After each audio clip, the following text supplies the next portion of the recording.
வாழ்க வளமுடன். ஓம் நமச்சிவாய. அனைத்து தமிழ் உள்ளங்களுக்கும் வணக்கம். கடன் இல்லாத மனிதனே இல்லை. பணக்காரனுக்கும் கூட அவன் தகுதிக்கு ஏற்ப கடன் நிச்சயமாக இருக்கும். கடனே இல்லாமல் நான் வாழ்ந்து காட்டுகிறேன் என்று நீங்கள் சவால் விட்டாலும் கிரகங்களும் விதியும் உங்களை எப்படியாவது கடன் வாங்க செய்துவிடும். அப்படி கடன் தொல்லையால் அவதிப்படுபவர்கள் ஏராளமாக இருக்கச் செய்கின்றார்கள். பல்வேறு பரிகாரங்களை செய்து கடன் தீர வேண்டிக் கொள்கின்றனர். என்ன செய்தாலும் அவர்களுடைய கடன் மட்டும் தீர்ந்தபாடில்லை என்று புலம்புபவர்களுக்கு மிக எளிதாக செய்யக்கூடிய பரிகாரங்களை இந்த பதிவின் மூலம் பார்க்கலாம். கடன் வாங்காத மனிதர்களே இருக்க முடியாது என்பதுதான் யதார்த்தம். மனிதர்கள் மட்டுமா, எல்லா நாடுகளும் கூட கடன் வாங்குகின்றன. ஆனானப்பட்ட திருப்பதி வெங்கடாஜலபதி சுவாமியே கடன் வாங்கித்தான் கல்யாணம் செய்து கொண்டார். எனவே கடன் வாங்குவது சகஜம். அதை கட்டுப்பாட்டுக்குள் வைத்து வாழ்க்கையை செவ்வனே நடத்த வேண்டும் என்பதே பெரியோர்களின் கட்டளை. பசியோடு கூட உறங்கலாம், கடனோடு உறங்காதே என்பது ஆன்மீகம் காட்டும் அறிவுரை. ஜோதிடத்தில் நமது முன்னோர்கள் மிக முக்கியமான விஷயங்களை சூட்சமான முறையில் சொல்லியிருக்கிறார்கள். ஒவ்வொரு ராசிக்கும் கடன்கள் அடைவதற்காக என்னென்ன செய்ய வேண்டும், எவையெல்லாம் செய்யக்கூடாது, எந்தெந்த கடவுளை வழிபடலாம் என்ற பரிகார முறைகளையும் சொல்லியிருக்கிறார்கள். ஒவ்வொரு ராசிக்கும் 2ஆம் வீடு தனஸ்தானம் என்று அழைக்கப்படுகிறது. இதன் மூலம் ஒருவரின் பொருளாதாரம் சம்பந்தமான விஷயங்களை தெரிந்து கொள்ள முடியும். ஒவ்வொரு ராசியின் 6ஆம் வீடு ரண ருண ரோகஸ்தானம் என்று அழைக்கப்படும். ஒவ்வொருவருடைய மன சம்பந்தமான வலி, உடல் சம்பந்தமான வலி, ஆரோக்கியம், கடன் போன்றவைகளை நாம் 6ஆம் இடத்தின் மூலமாக தெரிந்து கொள்ளலாம். ஒருவருடைய ஜாதகத்தில் 6ஆம் இடத்தில் லக்னத்திற்கு 6ஆம் இடத்தில் எந்த கிரகம் இருந்தால் எந்த மாதிரியான பலன்கள் ஏற்படும் என்பதை பற்றி பார்க்கலாம். 6ஆம் இடத்தில் சூரியன் இருந்தால் வெப்பம் சம்பந்தமான விஷயங்கள், வெப்ப நோய் சம்பந்தமான விஷயங்களும் அரசு சார்ந்த கடன்களும் இருக்கலாம். சந்திரன் இருந்தால் நீர் சம்பந்தமான பிரச்சனைகளும் சீக்கிரமே அடையக்கூடிய கடனும் இருக்கலாம். செவ்வாய் இருந்தால் இரத்தம் சம்பந்தமான பிரச்சனைகளும் பூமி சம்பந்தமான கடனும் இருக்கலாம். இவர்களுக்கு மருத்துவ செலவுகள் அடிக்கடி ஏற்படும். புதன் இருந்தால் நரம்பு சம்பந்தமான பிரச்சனைகளும் பணம் சம்பந்தமான பிரச்சனைகளும் இருக்கலாம். குரு இருந்தால் வயிறு சம்பந்தமான பிரச்சனைகளும் தெய்வ கடன் சம்பந்தமான விஷயங்களும் இருக்கலாம். சுக்கிரன் இருந்தால் மறைவிடங்களில் பிரச்சனைகளும் கொடுக்கல் வாங்கலில் சில சிரமங்களும் இருக்கலாம். சனி இருந்தால் முழங்கால், முழங்கை, இடுப்பு சம்பந்தமான இடங்களில் பிரச்சனைகளும் பூமி சம்பந்தமான இடங்களில் பிரச்சனைகளும் இருக்கலாம். ராகு இருந்தால் முகம் சம்பந்தமான பிரச்சனைகளும் பூர்வீக வழியில் சொத்துக்கள் பிரச்சனைகளும் இருக்கலாம். கேது இருந்தால் ஞாபக மறதி சம்பந்தமான விஷயங்களில் சிறிது இரக்கங்களும் கையிருப்பு சம்பந்தமான பிரச்சனைகளும் ஏற்படும்.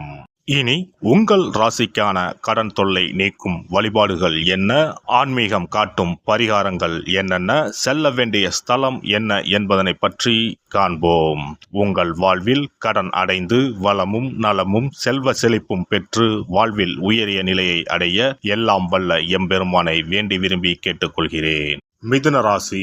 வடமொழியில் மிதுனம் என்பது தமிழில் இரட்டை என்று பொருள்படும். பஞ்ச பூதங்களில் காற்று தத்துவத்தில் பிறந்தவர்கள். இவர்களின் ராசி உபய ராசி எனப்படுகிறது. மிதுன ராசி இளவரசன் ராசி எனப்படுகிறது. மிதுன ராசிக்காரர்கள் இயற்கையிலேயே மிக மிக நிதானமாக இருப்பார்கள். எந்த ஒரு விஷயத்தை செய்வதாக இருந்தாலும் தீர ஆலோசனை செய்து செய்பவர்களாக இருப்பார்கள். இவர்களுடைய புத்தி நேர்பாதையில் செல்லக்கூடிய புத்தியாகவே இருக்கும். தொழில் விஷயத்தை பொறுத்தவரை இவர்களுக்கு சிறு மன வருத்தம் இருந்து கொண்டே இருக்கும். வேலை பார்ப்பவர்களை பொறுத்தவரை விரும்பிய பதவி உயர்வோ பணியிட மாற்றமோ எளிதில் கிடைக்காது. சில போராட்டங்களுக்கு பிறகே நினைத்தது நடக்கும். நல்ல உழைப்பாளிகளான இவர்கள் நல்ல சம்பாத்தியம் உடையவர்கள். எப்பொழுதும் பொருள் வரத்து இருந்தாலும் அதை தேவையில்லாமல் அனாவசியமாக செலவு செய்வர். எவ்வளவு சம்பாதித்தாலும் இவர்கள் கையில் பணம் பொருள் பெரிய அளவில் தங்காது. காரணம், இவர்களுடைய தனாதிபதி சந்திரனாக இருப்பதால் சலனம் இருக்கும். ரண ருணாதிபதியாக செவ்வாய் வருவதால் இவர்களுக்கு பூமி சம்பந்தமான விஷயங்களில் தடங்கல்கள் வரலாம். பணத்தை சேமித்து வைத்தால் மட்டுமே இவர்கள் பொருளாதாரத்தில் சிறந்து விளங்க முடியும். கையில் பணம் இருந்தால் செலவுகள் இருந்து கொண்டே இருக்கும். இவர்கள் வளர்பிறையில் செவ்வாய் வியாழன் ஆகிய நாட்களிலும் தேய்பிறையில் புதன் வெள்ளி ஆகிய நாட்களில் கடன் வாங்குவது கொடுப்பதை தவிர்க்கவும். கடன் அடைவதற்கான பரிகாரம், முருகனை வழிபட்டால் நன்மைகள் ஏற்படும். கிழக்கு வடக்கு ஆகிய திசைகளில் நின்று கடனை அடைப்பது நன்மை தரும். திங்கள் புதன் வெள்ளி ஆகிய கிழமைகளில் கடனை அடைப்பதை தொடங்கினால் சீக்கிரம் கடன் அடையும். மிதுன ராசிக்காரர்கள் செவ்வாய் ஹோரையில் செவ்வரளி மலரை முருகனுக்கு சமர்ப்பித்து கந்த சஷ்டி கவசம் பாராயணம் செய்வது அனுகூலத்தை கொடுக்கும். வேல் மாறல் வகுப்பு பாராயணம் செய்வது மாற்றத்தை கொடுக்கும், கடன்களை அடைக்கும். புதன் மற்றும் சுக்கிரன் ஹோரைகளில் கடனை ஆரம்பிக்க துவங்குவது நன்மையை கொடுக்கும். பழனி தண்டாயுதபாணி சுவாமி திருக்கோவிலுக்கு சென்று தரிசித்து வாருங்கள், நல்லதே நடக்கும். தினசரி சிறிது தயிர் சேர்த்து குளித்து வரவும், கடன்கள் நீங்கும். மாலை வேளையில் சூரிய தரிசனம் அஸ்தமனத்துக்கு முன் செய்து வரவும். சிறப்பு வழிபாடு. குலதெய்வ வழிபாடு குறைகளை தீர்க்கும். முந்தைய வினைகளின் காரணமாக உண்டான கடன் தொல்லைகளிலிருந்து மீள குலதெய்வ வழிபாடு உங்களுக்கு துணை செய்யும்.